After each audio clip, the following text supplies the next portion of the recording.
నమస్తే, welcome to hit TV. నేను మీ శ్వేత గంగాధర్. ఈ రోజు అయితే చాలా విషయాలు మాట్లాడుకుందాం. ప్రస్తుతం మనతో పాటు ఉన్నారు ప్రముఖ సోషల్ యాక్టివిస్ట్ మరియు పబ్లిక్ స్పీకర్ రజనీ రమ గారు ఉన్నారు. ఒక్కసారి వారి మాటలు తెలుసుకుందాం. మేడం నమస్తే. మేడం నమస్తే ఎలా ఉన్నారు? మేడం ఫైన్, నువ్వు ఎలా ఉన్నావు? బాగున్నాను మేడం. మేడం అసలు చెప్పండి, మానవత్వం అనేది ఎక్కడికి వెళ్ళిపోతుంది మేడం ఈ రోజుల్లో? ఈ ఒడిశాకి సంబంధించి ఒక బ్యాంక్ ఎంప్లాయీ దట్టు మీ అక్కని తీసుకొని రాపో అని చెప్పేసి సమాధిలో నుంచి డెడ్ బాడీ తీసుకొచ్చే రోజులు వచ్చామంటే అసలు ముందు ముందు ఇంకెట్లా అయిపోతుందో జనరేషన్ అసలు ఏమనుకోవచ్చు? అసలు చాలా కిరాతకంగా మారిపోతుంది దేశం. అసలు ఎట్లా అంటే ఇప్పుడు ఒక సంస్థలో కొన్ని రూల్స్ ఉంటాయి, ఓకే రూల్స్ ఉంటాయి. ఏమన్నా మనకి మిస్యూజ్ చేయొచ్చు, లేకపోతే ఏదన్నా క్రైమ్స్ జరగచ్చు, ఏదైనా ఒక దొంగతనాలు జరగచ్చు బ్యాంక్స్లో. ఏ డిపార్ట్మెంట్ అయినా కానీ అసలు తగిన జాగ్రత్తల కోసం రూల్స్ పెట్టుకుంటారు.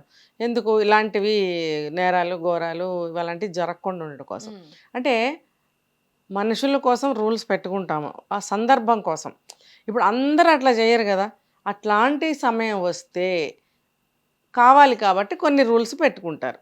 ఇది రూల్స్ కోసం అన్నట్టుగా మనుషుల కోసం రూల్స్ కోసం మనుషులు అన్నట్టుగా తయారైపోయింది ఇది. అంటే ఇక్కడ మానవత్వం కంప్లీట్గా చచ్చిపోయింది. నశించిపోవడం కాదు, చచ్చిపోయింది, అసలు లేదు. ఇప్పుడు సొసైటీలో ఎవడు పక్కన చచ్చినా మనకు అనవసరం. ఇంకొకటి నేను గమనించిన విషయం ఏంటంటే, మరి నాకైతే చెప్పాలో లేదో అర్థం కావట్లేదు, నేను బెంగాల్ స్టేట్లో కూడా చూశాను. ఒడిశా పక్క స్టేటే బెంగాల్, తర్వాత మనకి అస్సాం అవన్నీ వస్తాయి.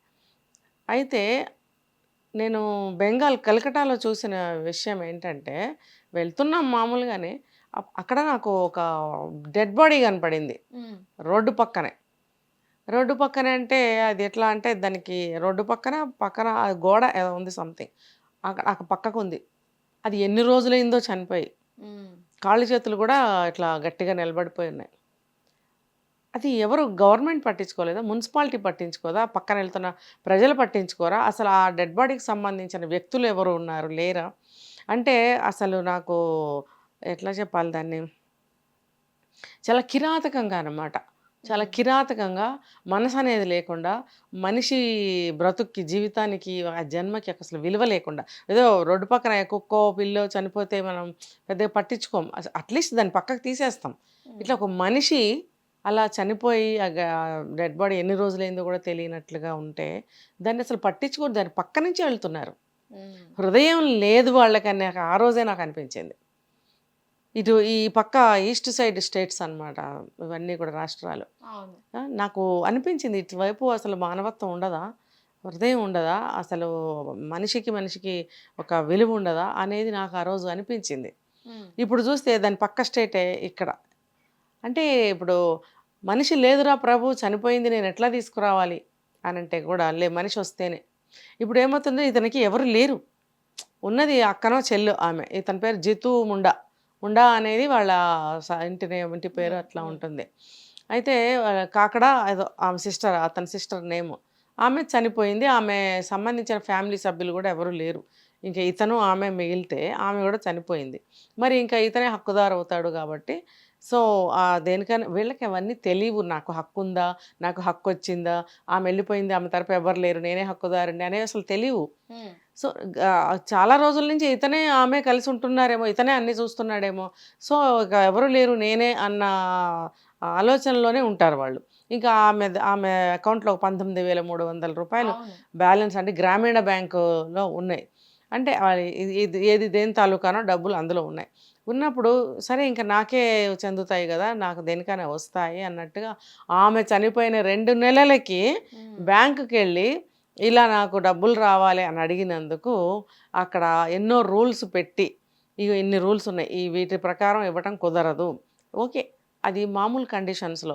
ఒక చదువులేని వ్యక్తి, ఒక గిరిజనుడు, పేదవాడు, అతనికి చదువు సంధ్య లేదు, అసలు ఇల్లు వాకిలి కూడా ఉందో లేదో తెలియదు, అటువంటి మనిషి ఆ చిల్లర డబ్బుల కోసం వచ్చినప్పుడు అలాగైనా ప్రవర్తించేది? ఏదైనా ఒక రూల్ని బ్రేక్ చేసి, లేకపోతే ఒక రెమెడీస్ ఉంటాయి దానికి కూడా.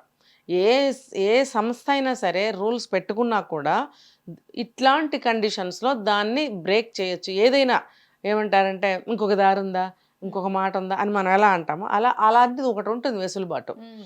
ఆ మార్జిన్స్, ఆ వెసులుబాటులు అలాంటి రూల్స్ బ్రేక్ చేసే కొన్ని అధికారాలు ఉంటాయి అక్కడ ఆఫీసర్స్కి. వాళ్ళకి లేవు అన్నప్పుడు హైయర్ అఫీషియల్స్ని సంప్రదించి అది ఏంటి సార్, ఇది ఏం చేయాలని తెలుసుకొని అది ఏదైనా చేయాలి, అంటే పరిష్కారం చేయాలి. ఇక్కడ ఒక మేడం మనం ఎట్లా అంటే నైట్ పూటే శ్మశాన కాలం ఇలా వెళ్తే ఆ, మనకు భయం భయం అనిపిస్తుంది, భయం అనిపిస్తుంది. లాంటిది. అవును. అలాంటిది 2 మంత్స్ అయ్యి తను తవ్వి తీసి బాడీని పట్టుకెళ్ళాడంటే అసలు ధైర్యం అనుకోవాలా దాన్ని, లేకపోతే గుండె ధైర్యం చేసుకోవడానికి ఏం అనుకోవాలి అసలు అదే మనం? మరి వాళ్ళు అలాంటి రాక్షసంగా సభ్య సమాజంలో సూటు బూటు కోటు టై అన్నీ వేసుకుని స్టైల్ కొడుతూ ఉమ్, ఒక ఏమంటారు ఆఫీసర్ పదవిలో ఆఫీసర్ సీట్లో కూర్చుని మాట్లాడితే సరిపోతుందా? ఉమ్, అక్కడ ఎక్కడుంది మానవత్వం, సంస్కారం వాళ్ళకి లేదు. ఆ రూల్స్ని బ్రేక్ చేసి ఆ వచ్చిన పేదవాడికి ఏదైనా చేయాలి అనే ఆలోచన కూడా వాళ్ళకి లేదు. ఉమ్, రూల్స్ ఈజ్ రూల్స్. అది ఆ మనిషి వస్తేనే ఇస్తాం. ఆ మనిషి చనిపోయిందిరా బాబు అంటే డెత్ సర్టిఫికేట్ తీసుకురా, ఉమ్, లేకపోతే ఇంకా లీగల్ హైయర్ సర్టిఫికేట్స్ తీసుకురా. ఇవన్నీ అసలు మనకే సరిగ్గా అర్థం అయి చావు కొన్ని రూల్స్. ఉమ్, అసలు అక్షరజ్ఞానం లేని మారుమూల గిరిజనుడికి అసలు ఏం అర్థమవుతుంది? ఆ ఉమ్. వ్యక్తి కూడా పెద్ద వ్యక్తిలాగా అవును. ఉన్నాడు, వయసు కూడా. ఏమొస్తుంది, ఏం తెలుస్తుంది అతనికి? అతనికి తెలిసింది ఒకటే, ఆ ఉంటే ఇస్తారు, ఆ ఉంటే ఇస్తారు, ఆ ఉంటే ఇస్తారు కదా. చచ్చినా బ్రతికినా వాళ్ళు చెప్పిన మాట అదొకటే అతనికి ఎక్కింది కాబట్టి వెళ్ళాడు. గిరిజనుడు, నువ్వు అన్నట్టు భయం ఏదా రాత్రిపూట, ఎలా అన్నావు పగల భయం ఏదా రాత్రి అంటే, ఎట్లా అంటే ఆ వైపుకి వెళ్ళటానికే భయపడతాం అవును, పగలైనా. అవును. ఉమ్, ఇక రాత్రి వరకు కాదు. ఉమ్. అలాంటిది 2 నెలలైంది పూడ్చిపెట్టాడు. అవును, దహన సంస్కారాలు చేయలే, పూడ్చిపెట్టాడు. పూడ్చిపెట్టారు. మరి వాళ్ళ సాంప్రదాయమేమో మరి. మరి అది భయమైదా అంటే, తెల్లారి లెగిస్తే అడవుల్లో తిరిగి అలాంటి రైట్. అంటే అవును. మోటు పనులు చేసుకుంటూ ఆ రాత్రనక పొద్దుననక పనులు చేసే వాళ్ళకి అలాంటి వ్యక్తులకి భయం అనేది ఏముంటుంది? బ్రతుకు గడుపుకోవటం కోసం ఏమైనా వాళ్ళు చేయాల్సిందే, తప్పదు అడవుల్లోకి వెళ్ళి. ఉమ్, అలాంటి వాళ్ళకి భయం అనేది పెద్దగా ఉండదు. ఇది ఈ భయం ఉన్నా లేకపోయినా పక్కన పెడితే, ఇప్పుడు ఇది అవసరం. ఆ కాసిన డబ్బులన్నా వస్తే కొన్నాళ్ళు నా బ్రతుకు వెళ్తుంది అనే ఆశతోటి వెళ్ళి ఆ తవ్వి ఆ శవాన్ని బయటకు తీసి, అది అస్థిపంజరం కూడా అయిపోలేదు ఇంకా కంప్లీట్గా అవును. ఉంది ఇంకా. అది సగం సగం లాగా ఉంది. ఆ బాడీని ప్యాక్ చేసి భుజాన వేసుకుని గుండె అసలు టార్ పుట్టింది నాకైతే. అసలు ఒక అని అనిపించేసింది. బాగా ఇదైపోయాను నేనైతే. ఉమ్, అదేంటి, నేను అనుకున్నా స్కెలిటన్ ఏమో అనుకున్నా, కాదు అది అస్థిపంజరం. అది అసలు డెడ్ బాడీయే తీసుకెళ్తున్నాడంటే అసలు అనిపించింది ఇతను చేసిన ఈ పనికి ఆ బ్యాంక్ వాళ్ళందరూ సిగ్గుతో తల ఉంచుకోవాలి, తలకాయ గోడకేసుకుని బాదుకోవాలి. ఉమ్, అవును. సిగ్గులేని వెధవల్లారా, ఇంకా డాష్ డాష్ డాష్. బుద్ధి లేదా? తింటున్నది అన్నమా లేకపోతే ఇంకేమన్నా తింటున్నారా? బుద్ధి లేని వెధవల్లారా. అరే అతను మనిషిని చూసి అడగాలి ఏదైనా. అతని దగ్గర అట్లీస్ట్ బ్యాంకు పుస్తకం కూడా ఉండదు. అసలైన మనిషి ఎప్పుడో పోయే. ఇవన్నీ తెమ్మంటావేంట్రా నువ్వు? నాకు పిచ్చెక్కేసింది అసలు వినంగానే ఆ కేసు. హృదయం లేకుండా అసలు నా పొజిషన్ ఇది, నా దగ్గర ఏమీ లేదు అని అంటుంటే అవన్నీ బట్టరా అంటాడు. ఎక్కడికి వెళ్ళాలి? వెళ్తాడు పో, వాడిని కనుక్కొని వీడిని కనుక్కొని వెళ్తాడు.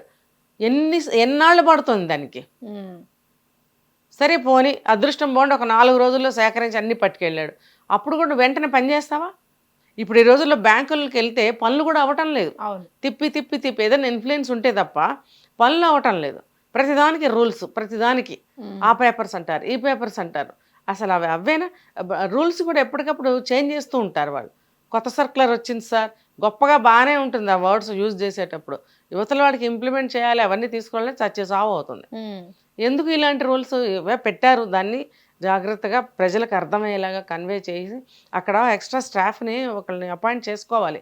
ఇప్పుడు ఎవరైనా బీదవాళ్ళు వెళ్తారు, ఒక ఫామ్ ఫిలప్ చేయడానికి రాదు, అది మనలాంటి వాళ్ళని అడిగి పాపం చేయించుకుంటుంటారు. ఒక హెల్పింగ్ డెస్క్ అనేది ఒకటి ఉండాలి అక్కడ. అక్కడ కనపడదు మనకి. అక్కడికి వెళ్తే వాళ్ళు కొంచెం ఇలాంటి సందర్భాల్లో వేరే మార్గంలో పని అయ్యేటట్టుగా చూడటానికి ఒక హెల్పింగ్ డెస్క్ అనేది ఉండాలి. అవును. ఎడ్యుకేటెడ్స్ ఉంటారు, వాళ్ళ దగ్గర అన్ని పేపర్స్ ఉంటాయి, వాళ్ళకేం ప్రాబ్లం రాదు. ఇలాంటి వాళ్ళకి ఏంటి, ఒక సంతకం రాదు, ఏ కాగితం మీద సంతకం పెట్టించుకుంటారో అర్థం కాదు. ఇప్పుడు నేను డబ్బులు రావు అని అంటే వెళ్ళిపోతే ఆ డబ్బులు నువ్వేం చేసుకుంటావు? ఏం చేసుకుంటావు? నీ సొంత జేబులోకి వెళ్తాయా? బ్యాంకులోకే వెళ్తాయి. అప్పుడు నీకేంటి లాభం ఏమి ఉండదు కదా. అలాంటప్పుడు ఆ రూల్ని కొంచెం అర్థం చేసుకుని బ్రేక్ చేసి ఇలాంటి వాళ్ళకి సాయం చేయాలనేది తెలుసుకోవాలి బ్యాంక్ వాళ్ళు. ఒక ఒరిస్సాని కాదు, మన దేశంలో ఎక్కడైనా ఏ స్టేట్ అయినా సరే బ్యాంక్ ఎంప్లాయీస్ తెలుసుకోవాల్సిన విషయాలు కొన్ని ఉన్నాయి. అంటే మీరన్నట్టుగానే కేవలం ఈ ఒడిస్సా స్టేట్స్లో అంటే అలాంటి చుట్టుపక్కల స్టేట్స్లో కాకుండా మన తెలుగు రాష్ట్రాల్లో కూడా అవి జరిగాయా ఎప్పుడన్నా మీ అనాలిసిస్? అరే కుద్దు నాకే అయ్యింది ఎన్నోసార్లు, నిలబెట్టి కాళ్ళు నొప్పులు పుట్టేవి. అది చాలా ఇబ్బందులు పడతాం అనమాట ఎవరమైనా సరే. ఏవేవో చెప్తారు, వెయిటింగ్ అన్నిటికంటే ఫస్ట్ ఆఫ్ ఆల్ వెయిటింగ్. కొన్ని బ్యాంక్స్లో కూర్చోడానికి కూడా ఉండవు. మనకి కోవిడ్ వచ్చిన సందర్భంలో అందరినీ మాస్కులు వేసుకుని డిస్టెన్స్ మెయింటైన్ చేయమన్నప్పుడు ఆ చైర్లన్నీ ఏం చేశారంటే తీసేశారు కూర్చోనియకుండా. చైర్లు అంటే ఇప్పుడు 3 4 కలిపిన ఒక చైర్స్ ఉంటాయి కదా హాస్పిటల్స్లో కూడా ఉంటాయి, అలాంటివి అనమాట. అది కోవిడ్ వెళ్ళిపోయి ఎన్ని రోజులైంది, చాలా 5-6 సంవత్సరాలు అయిపోతుంది కదా ఇప్పటికీ కూడా ఆ చైర్స్ని అటు తిప్పి పెడుతున్నారు. వచ్చిన వాళ్ళందరూ అదేదో ఒక హాల్లో ఉన్నట్టు నిలబడిపోతున్నారు అందరూ. నిలబడిపోతే ఎంత న్యూసెన్స్గా అనిపిస్తుంది కదా, మనిషి కదలటానికి ప్లేస్ ఉన్నట్టు ఉండదు. అటు కొంతమంది ఇటు కొంతమంది, అందరూ క్రమ పద్ధతులు అయిన నుంచోరు కదా, ఎవరికి వీలైనట్టు వాళ్ళు నుంచుంటారు. ఇంకా వెళ్ళాలంటే లోపలికి అడ్డంగా ఉంటుంటారు వాళ్ళందరూ. సో ఆ చైర్లన్నీ కూడా ఇప్పుడు నువ్వు కౌంటర్లో ఉంటావు, నీ సైడ్ తిప్పుకొని పెట్టుకుంటారు చైర్లని వాళ్ళ వైపు. ఇక్కడ వచ్చిన వాళ్ళందరూ ఇక్కడ నుంచోవాలన్నమాట కస్టమర్స్. అదేం పద్ధతి? ఇన్నాళ్ళైనా కూడా చైర్లు ఎందుకని ఒక్క కస్టమర్ ప్రశ్నించడు, ఆ చైర్లు ఎందుకు అట్లా తిప్పి పెట్టారని. అది మన హక్కు, అడగాలి. అంతంతసేపు నుంచోబెడతారు. నుంచోబెట్టినప్పుడు పని త్వరగా చేయించండి, లేదా కూర్చునే సౌకర్యం పెట్టండి. వాటర్ ఉండదు, ఏమీ ఉండదు, ఒక కాఫీ ఫెసిలిటీ ఉండదు. పాతకాలంలో అయితే కస్టమర్స్ వస్తే కాఫీ టీ ఇచ్చేవారు, బిస్కెట్స్ ఇచ్చేవారు. ఏది ప్రజలు లక్షల కోట్లు తీసుకొచ్చి మీ దగ్గర పెడుతున్నప్పుడు వాళ్ళకి ఒక కాఫీ, మంచినీళ్ళు, ఒక బిస్కెట్ ఇవ్వలేరా మీరు? ఎన్నెన్ని వడ్డీలు వస్తున్నాయి దాని మీద. పైగా ఇలాంటి పేదవాళ్ళని, చదువు సంస్కారం లేని వాళ్ళని ఏడిపిస్తారా? పూడ్చిపెట్టిన శవాన్ని బయటకు తీయటం అంటే అది ఎంత పెద్ద విషయం అసలు. వాళ్ళ తెగలో బహుశా అది చాలా పెద్ద తప్పు, పాపం కింద పరిగణిస్తారేమో బహుశా. ఎందుకంటే ఏ జాతికి సంబంధించిన ఆచార సాంప్రదాయాలు వాళ్ళకు ఉంటాయి. పూడ్చిపెట్టిన శవాన్ని అసలు ఏ జాతిలోనూ బయటకు తీయరు. బహుశా ఇది ప్రపంచంలోనే మొదటి కేసేమో, తీయరు అసలు. అటువంటిది అబ్బాయి అమాయకుడు కాబట్టి తెలియక డబ్బుల కోసం తీసుకొచ్చాడు. ఇప్పుడు మళ్ళీ అక్కడికి వెళ్ళిన తర్వాత తండాలో వాడికి తిట్లు అవన్నీ ఉండే ఉంటాయి, అక్కడ అవన్నీ భరించాలి. మరి చూడు ఎంత తప్పో. ఇప్పుడు మనం దహన సంస్కారాలు పూడ్చిపెట్టిన తర్వాత అయిపోయిన తర్వాత మళ్ళీ ఆ పక్కకి వెళ్ళరు, భయపడతారు. నువ్వు చెప్పినట్టు భయపడతారు వాళ్ళు. ఆత్మలు తిరుగుతాయని నమ్మకాలు ఉంటాయి వాళ్ళకి. ఎవ్వరు వెళ్ళరు, ఏ మతంలోనూ ఏ జాతిలోనూ కూడా వెళ్ళరు అసలు. అలాంటిది ఆ అబ్బాయి వెళ్ళి తీసుకొచ్చాడు అని అంటే ప్రజలు భయభ్రాంతులైపోయారు. నిజమే కదా, ఏమో ఏంటో ఎవరికేం తెలుసు, భయం వేస్తుంది. ఇలాంటివి మళ్ళీ ఎక్కడా జరగకుండా ఉండాలంటే బ్యాంకులో ఉద్యోగం చేసే ప్రతి ఒక్క ఎంప్లాయీ కూడా ఇలాంటి పేదవాళ్ళని కాస్త కనిపెట్టుకోండి. ముందు వచ్చి సాయం చేయాలని ముందుకు రండి. మీ యొక్క బట్టలేమి నలిగిపోవు, మీ హుందాతనం పోదు, మీ ఆఫీసర్తనం ఏమీ పోదు, ఇంకా పెరుగుతుందన్నమాట మీ గౌరవ మర్యాద ఇలాంటి వాళ్ళకి సాయం చేసినందువల్ల. రైట్. ఖచ్చితంగా ఇలాంటి వాళ్ళకి హెల్పింగ్ డెస్క్లు అనేవి పెట్టాలి ఆఫీస్లో. ఇలాంటి వాళ్ళకి తెలియదు, అది డెస్క్ పెడితే కూడా అక్కడికి వెళ్ళి మనం అడగాలని తెలియదు.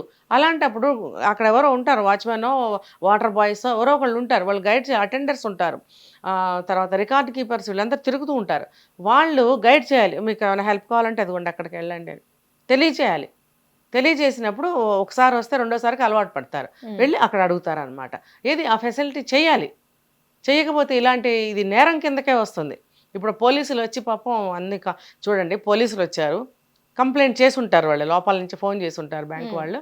పోలీసులు వచ్చారు, వచ్చినప్పుడు పోలీసు వాళ్ళు తనని బయట మాట్లాడుతున్నప్పుడు అక్కడ గమనించారంటే బ్యాంకు డోర్స్, షట్టర్స్ ఏవైతే ఉన్నాయో ఆ గ్రిల్స్ అవి మొత్తం క్లోజ్డ్, మూసేశారు. అంటే ఏంటి, పోలీసులు వచ్చి చూసుకుంటారు కేసు, అమ్మో మా లోపలికి వస్తే మాకు ఇబ్బంది అని మూసేసుకున్నారు. అంటే పక్కవాడు ఏమైపోయినా పర్లేదు, మనం ఒదిగి జాగ్రత్తగా ఉండాలి. పోలీసు వాళ్ళది ఎందుకైంది అసలు ఆ కేసు? మీది. మీ వల్ల అబ్బాయి ఆ పని చేయవలసి వచ్చినప్పుడు మీరు డోర్లు మూసుకుని ఎట్లా కూర్చుంటారు? పోలీసులకి ఏం సంబంధము? మిమ్మల్ని ముయ్యాలి తీసుకెళ్ళి. శవాన్ని తవ్వి బయటకి తీసుకుని రావడానికి కారణం మీరు కాబట్టి వాళ్ళ మీద కేసు వేయాలి పోలీసు వాళ్ళు. ఏం చేసి ఉంటారు తర్వాత అదంతా. వాళ్ళు మూసుకోవటం డోర్లు చూడండి అసలు. ఇదంతా అమానుషం. అమ్మో నాకేం సంబంధం లేదు అన్నట్టు, నా మీదకి వచ్చి ఎక్కడ పడుతుందో అని భయం అన్నమాట. ఆ భయం ముందుండాలి. కాస్త మానవత్వంతో నోటి సాయమే కదా, ఏమో నీ జేబులో సొమ్ము ఏమి ఇవ్వవు కదా, అతనికి ఇస్తున్నావు. కాబట్టి ఇలాంటి సమస్యలు పరిష్కరించడానికి కొన్ని రెమెడీస్ ఉంటాయి, అవి ఉపయోగించి వాళ్ళకి సాయం చేయాలి. Right. Thank you so much madam. Hit TV app ఇందులో short news, live news, entertainment shows, movies, digital magazines తో పాటు మీ జిల్లా వార్తలను కూడా ఫ్రీగా చూడొచ్చు. ఇంకెందుకు ఆలస్యం, వెంటనే హిట్ టీవీ యాప్ ని డౌన్లోడ్ చేసుకుని ఫ్రీగా ఎంటర్టైన్మెంట్ పొందండి. Hit TV app. Hit TV app. Please download hit TV app. Hit TV యాప్ని ఫ్రీగా డౌన్లోడ్ చేసుకొని ఎంజాయ్ చేయండి. మీకు నచ్చిన ఎంటర్టైన్మెంట్ కోసం హిట్ టీవీ యాప్ ని ఫ్రీగా డౌన్లోడ్ చేసుకుని ఎంజాయ్ చేయండి. హిట్ టీవీ యాప్ని డౌన్లోడ్ చేసుకుని ఆస్వాదించండి, ఆశీర్వదించండి. ఇంతమంది సెలబ్రిటీలు హిట్ టీవీ యాప్ ని డౌన్లోడ్ చేసుకోండి అని చెప్తున్నారంటే ఎంత మంచి యాప్ ఆలోచించండి. అమెరికా అమెరికా అమెరికా అమెరికాలో చదవాలనుకునే వాళ్ళకి విశ్వసనీయమైన పేరు మన శౌర్య కన్సల్టెన్సీ. UK లో 1 year masters. UK లో 1 year masters. 2 years work permit up to 5 years visa. Contact Saurya Consultancy. Contact 89851 89851.